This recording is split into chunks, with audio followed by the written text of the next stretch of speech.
Hello everyone and Assalamu alaikum. Welcome to Dilazak Academy and my name is Harun Dilazak. I believe you will be sound and concrete. आज मैं tenses start करने जा रहा हूँ. आज का lecture आप सब लोगों के लिए बहुत ज़्यादा इम्पॉर्टेंट है. अगर आप एक 5th ग्रेड के स्टूडेंट हो या आप एक एकेडमिक राइटर हो, आपके लिए ये लेक्चर इक्वली इम्पॉर्टेंट है. टेंसेस को मैंने बहुत आसान और इस तरीके से बनाकर आप लोगों के लिए लेके आ गया हूँ कि आपको कभी भी ये टेंसेस भूलेंगे नहीं. लेकिन शर्त ये है कि अगर आप उनको मेरे कहने के अकॉर्डिंग उनकी प्रैक्टिस करेंगे. नॉन नेटिव स्पीकर्स के लिए टेंसेस बैकबोन की हैसियत रखते हैं. बैकबोन क्या है? आपकी रीढ़ की हड्डी. आपकी रीढ़ की हड्डी अगर ना हो तो आप खड़े नहीं हो सकते, आप चल नहीं सकते, आपकी बॉडी को प्रॉपर शेप नहीं मिल सकती. तो मैं इस चीज़ पे बिलीव करता हूँ कि नॉन नेटिव स्पीकर्स अगर बोले या वो इंग्लिश लिखें तो उनके लिए टेंसेस इतने ही इम्पॉर्टेंट हैं जितने के एक पायलट के लिए जहाज़ उड़ाना.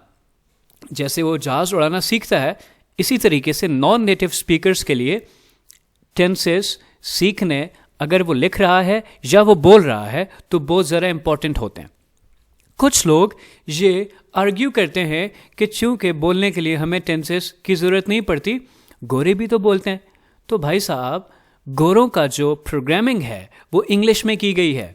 जैसे हमारी प्रोग्रामिंग उर्दू में की गई है, पंजाबी में की गई है, सराइकी में की गई है, बलोची में की गई है, सिंधी में की गई है, कश्मीरी में की गई है, फ़ारसी में की गई है, हिंदी में की गई है, एट्सेट्रा एट्सेट्रा. तो उनके लिए ग्रामर सीखना इम्पॉर्टेंट नहीं है, टेंसेस सीखने इम्पॉर्टेंट नहीं है. मगर अगर हम नहीं सीखेंगे तो भाई हमको नहीं पता होगा कि पास्ट के चीज़ों को कैसे एक्सप्रेस करना है, प्रेजेंट की चीज़ों को कैसे एक्सप्रेस करना है, या फ्यूचर के इवेंट्स को किस तरीके से एक्सप्रेस करना है. और ना ही हम एक सही एक करेक्ट सेंटेंस स्ट्रक्चर फॉर्म कर पाएंगे वाइल राइटिंग एंड स्पीकिंग. मैं एक मिसाल आपके सामने रखने जा रहा हूं और उस मिसाल को, उस सिचुएशन को देख के आपने टेंसेस करना है. फॉर एग्जाम्पल, आपके दो भाई है. एक भाई का नाम अली है, एक भाई का नाम हैदर है. अली और हैदर जब आपके सामने आते हैं तो फौरन आपको पता चल जाता है कि ये मेरा भाई हैदर है और ये मेरा भाई अली है. कभी आपने अली को हैदर और हैदर को अली नहीं कहा. जिस दिन आप जिस तरीके से मिनी माइक्रो सेकेंड्स में आप अपने भाइयों को, अली और हैदर को पहचान लेते हैं, इसी तरीके से अगर आपने फास्ट इंडेफिनिट और फास्ट परफेक्ट को पहचाना with in mini seconds, present perfect और फास्ट परफेक्ट को पहचाना विद इन मिनी सेकेंड्स, उस दिन आपका टेंसेस का प्रॉब्लम हल हो जाएगा. और मैं आपके लिए इसी तरीके से टेंसेस लेके आया हूँ. एकेडमिक राइटर अगर आप हैं तो भी आपके लिए टेंसेस बहुत ज़्यादा इंपॉर्टेंट है. वो इसलिए कि आपको टाइमिंग का, सीक्वेंस का और इवेंट्स की ड्यूरेशन का पता चलेगा क्लियरली और आप उसको एक इफेक्टिव वे में प्रेजेंट कर पाओगे. अब जब भी आप बात करते हो या जो कोई भी आप काम करते हो, आप हमेशा 3 ज़मानों में बात करते हो. एक प्रेजेंट, एक पास्ट, एक फ्यूचर. अभी मैं आपसे बात कर रहा हूं तो प्रेजेंट है. मैंने कल अगर कोई काम किया था तो वो पास्ट है. और इसी तरीके से मैं आने वाले कल में अगर कोई काम करूंगा, दैट विल बी फ्यूचर. तो जब कभी भी आपकी जिंदा होने से लेके, आपके पैदा होने से लेके आपके मरने तक, आप हमेशा इन्हीं तीन सिनेरियोस में, इन्हीं 3 टेंसेस में बात करते हो. अब हर एक टेंस को फिर फर्दर डिवाइडेड कर दिया गया है 4 टाइप्स में. अब प्रेजेंट टेंस की 4 टाइप्स हैं. Present indefinite tense, present continuous tense, present perfect tense, present perfect continuous tense. अब 3 टेंस हैं और हर एक टेंस की 4 टाइप्स हैं. 3 × 4 = 12.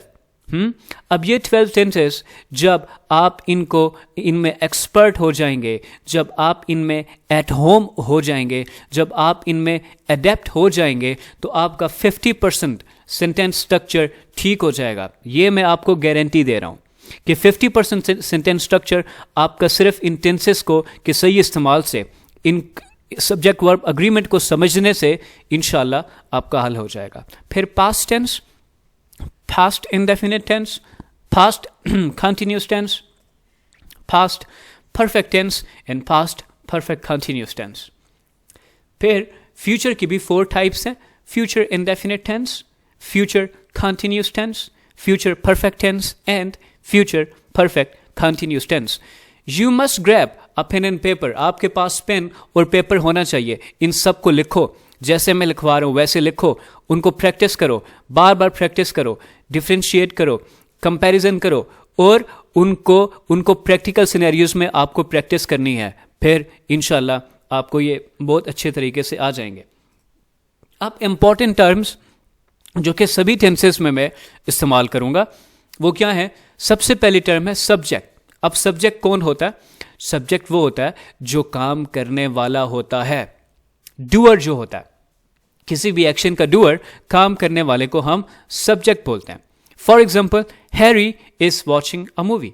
अब यहां पे जो सब्जेक्ट है, जो काम कर रहा है, वो कौन है? वो है हैरी। वर्ब, वर्ब क्या होता है? वर्ब एक एक्शन वर्ड होता है। एक्शन, हम सुबह से शाम तक एक्शंस ही एक्शंस करते हैं। हम सोते हैं तो भी एक एक्शन है, हम बोलते हैं तो भी एक एक्शन है, हम स्माइल करते हैं तो भी एक एक्शन है, हम रोते हैं तो भी एक एक्शन है। सो गर्ज, सोने से लेके जागने तक और जागने से लेके सोने तक हम जितने भी काम करते हैं वो वर्ब्स कहलाते हैं। अब यहाँ पे Harry is watching a movie, verb क्या है? एक्शन क्या है? वॉच। और हमेशा वर्ब की फॉर्म्स होती हैं और फिर वर्ब से ही नाउन्स बनते हैं। ऑब्जेक्ट वो चीज़ होती है जिस पे सब्जेक्ट काम कर रहा होता है, जिस पे काम हो रहा होता है, जिस चीज़ पे काम हो रहा होता है वो सब्जेक्ट कहलाता है। फॉर एग्जाम्पल, यहाँ पे subject Harry is watching a movie. अब यहाँ पे जिस चीज़ पे काम हो रहा है, जिस चीज़ पे काम हो रहा है वो कौन है? वो है मूवी। ठीक है, जिस चीज़ को देखा जा रहा है वो क्या है? वो मूवी है। अब फोर्थ इंपॉर्टेंट चीज़ है एक्सटेंशन ऑफ प्रेडिकेट। जब भी सब्जेक्ट के बारे में फर्दर इंफॉर्मेशन थ्रो की जाएगी, जब भी सब्जेक्ट के बारे में फर्दर इंफॉर्मेशन थ्रो करके उसको मजीद एक्सप्लेन किया जाएगा तो हम उसको एक्सटेंशन ऑफ प्रेडिकेट कहेंगे। जैसे Harry is watching a movie in his room. अब इन हिज रूम एक प्रेडिकेट है जो कि इस मूवी को फर्दर इसके बारे में बता रहा है कि हाँ वो मूवी तो देख रहा है, लेकिन कहाँ देख रहा है? सिनेमा में देख रहा है, बाग में देख रहा है, नदी के किनारे देख रहा है, पहाड़ों में देख रहा है, अपने कमरे में देख रहा है, कहाँ देख रहा है? तो यहाँ पे इन हिज रूम, इसको एक्सटेंशन ऑफ प्रेडिकेट कहते हैं, E.O.P। अब टाइप्स ऑफ सेंटेंसेस जो कि हर टेंस में हम करेंगे, 4 टाइप्स इन सेंटेंसेस की हम करेंगे इंशाल्लाह। सबसे पहले अफर्मेटिव सेंटेंस होगा, उसके बाद नेगेटिव सेंटेंस होगा, उसके बाद इंट्रोगेटिव सेंटेंस होगा और उसके बाद नेगेटिव इंट्रोगेटिव सेंटेंस होगा। तो अब अफर्मेटिव सेंटेंस क्या है? अफर्मेटिव सेंटेंस एक ऐसा सेंटेंस होता है जिसमें आप एक स्टेटमेंट देते हो, एक जनरल स्टेटमेंट देते हो, एक बात करते हो, एक ऐलान करते हो। अब वो यूजुअली एक पॉजिटिव स्टेटमेंट होती है, जैसे I am singing, I am teaching, I am sitting, I am cooking, etcetera etcetera etcetera. अब ये एक स्टेटमेंट है, एक अच्छा जुमला है, एक पॉजिटिव जुमला है। For example, Christine is cooking meal. अब ये एक अफर्मेटिव सेंटेंस है, ठीक है, एक स्टेटमेंट दे रहा है।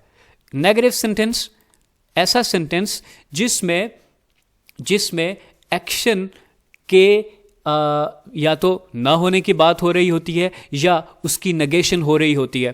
अब पॉजिटिव में या अफर्मेटिव में वो खाना बना रही थी और यहाँ पे क्रिस्टीन इज नॉट कुकिंग मील, यहाँ पे वो खाना नहीं बना रही।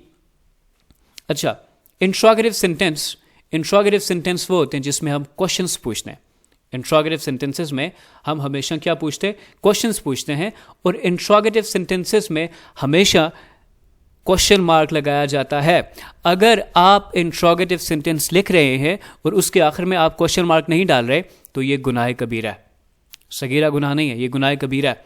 हमेशा इंट्रोगेटिव सेंटेंसेस के आखिर में आपने क्वेश्चन मार्क डालना है, ठीक है। इज क्रिस्टीन कुकिंग मील, ठीक है, अब यहाँ पे इस पहले आ गया तो क्वेश्चन बन गया। और नेगेटिव इंट्रोगेटिव सेंटेंस कौन सा होता है? नेगेटिव इंट्रोगेटिव सेंटेंस एक ऐसा सेंटेंस होता है जिसमें आप क्वेश्चन भी पूछ रहे होते हो और साथ साथ नेगेट भी कर रहे होते हो। अब इसमें नेगेटिव इंट्रोगेटिव सेंटेंसेस का जो जवाब होता है यस या no. For example, is Christine not cooking meal? No, she is not. Is Christine not cooking meal? Yes, she is cooking the meal. अब ये वाले सेंटेंसेस हैं जो अब हम हर टेंस में करेंगे। नेक्स्ट मेरी जो वीडियो होगी जिसका लिंक यहाँ पे राइट साइड पे दिया गया है वो होगी प्रेजेंट टेंस की। सारा प्रेजेंट टेंस आपको मैं बताऊंगा और वो इस तरीके से बताऊंगा कि आज के बाद कभी आपको प्रेजेंट टेंस में प्रॉब्लम नहीं होगी, उसकी 4 टाइप्स में कभी आपको प्रॉब्लम नहीं होगी। यहाँ पे लिंक दिया जा रहा है, आप इस पर क्लिक करें और प्रेजेंट टेंस को सीखें। Thank you very much.